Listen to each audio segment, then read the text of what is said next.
Aujourd'hui, on est là parce que Nissan ne veut pas reconnaître le mandat collectif qui a été donné par les employés au syndicat Union. Et deux, Nissan refuse toute notion de partenariat social qui est une tradition en Suisse. Pour nous, on fait cette manifestation pour rappeler à Nissan de respecter le mandat, de nous donner les moyens pour pouvoir travailler, mettre des groupes de travail sur pied et réfléchir sur des propositions à formuler dans un cadre collectif par les travailleurs et ensuite discuter, c'est-à-dire négocier d'un plan social, clairement. Combien de personnes sont concernées? Il y a 92 postes qui sont concernés, mais parmi ces 92, il y a des contrats qui ne sont pas soumis au droit suisse, donc on tourne autour de 70 postes qui sont directement concernés par cette délocalisation.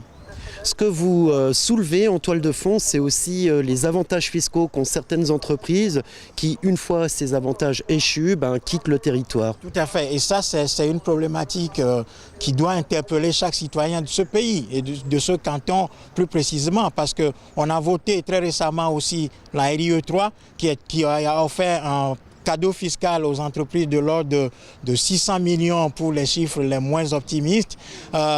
Et après que les entreprises prennent ce paquet, elles foutent le camp et laissant sur le carreau les employés qui doivent être pris en charge par la collectivité. Cela pose un énorme problème.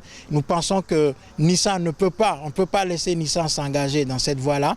Et aujourd'hui, on appelle les gens à s'indigner contre cette pratique de Nissan, qui pour nous est une entreprise antisyndicale et qui pratique la politique de ni droit collectif et surtout sans syndicat. Donc Nissan, ni droit collectif et surtout sans syndicat.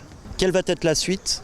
Alors pour nous, il est clair qu'on a donné à Nissan un ultimatum. On lui donne jusqu'à demain à midi pour nous répondre, pour donner une réponse positive à toutes les revendications qui sont formulées, qui ne sont pas des revendications extraordinaires. Il s'agit simplement de reconnaître le mandat qui est donné à Union, de donner les moyens aux travailleurs pour qu'ils puissent réfléchir, pour faire des propositions dans le cadre de cette délocalisation et avoir la garantie qu'on pourra négocier un plan social derrière.